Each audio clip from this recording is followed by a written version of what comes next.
Alright, what's going on, dudes? I'm so excited to share this video with you guys. This is going to be a solo of the Grandmaster boss with my new rank 5 champion and already one of my new favorite champions in my roster, the Sentinel. Now, Sentinel is so good for this fight for so many reasons. When I'm looking for a counter for this Grandmaster boss, okay, there are really three things that I'm really keeping in mind. And the first thing being sustainability, okay? Either by being incredibly tanky or having some sort of regeneration. Now, the Sentinel has both of those things.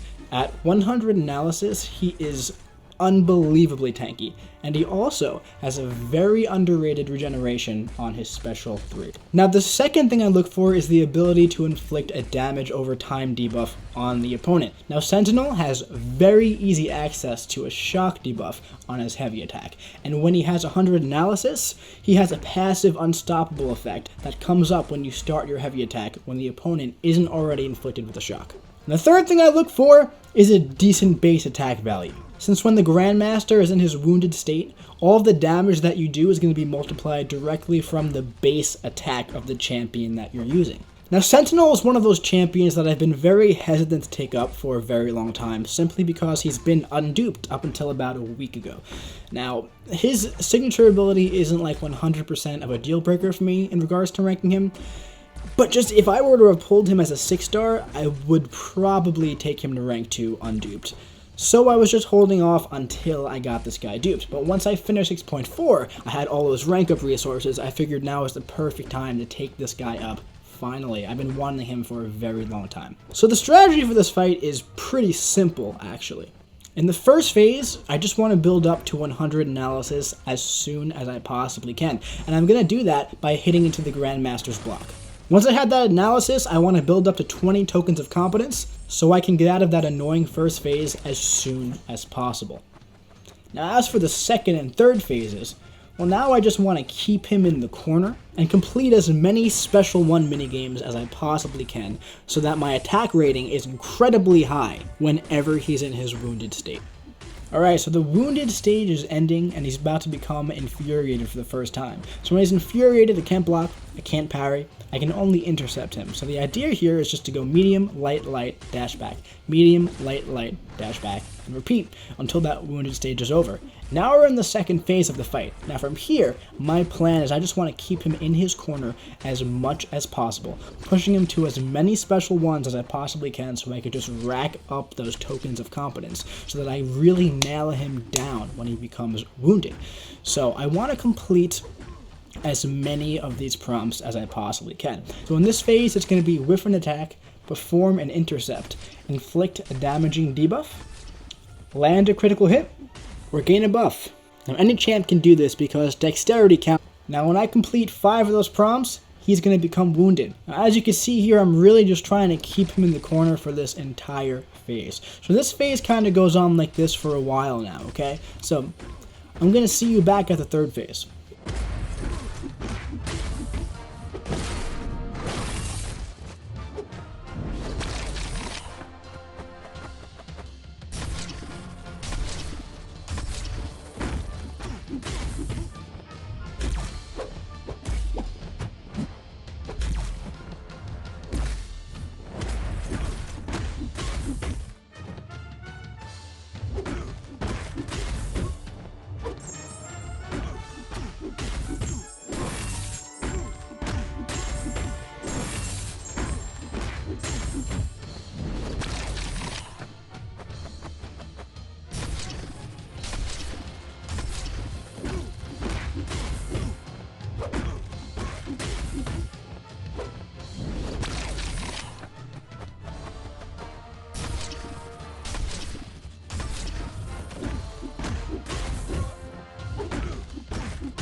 Alright, we have arrived at the third phase. Now this is when it gets pretty fun, alright? So in this phase, it's the same kind of system, except the Grandmaster is going to be gaining power on his own, and we can get up to a special 3 now. So we can finally get that armor up buff on the special 3, as well as regenerate from the special 3 as well.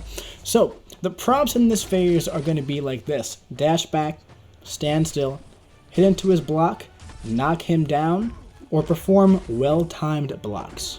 Now on top of all of that goodness, that little counter up there underneath Sentinel's health bar, well, when that turns red, the controls are going to be reversed. So guys, that's everything you need to know. Enjoy the rest of the fight. That's going to be it from me.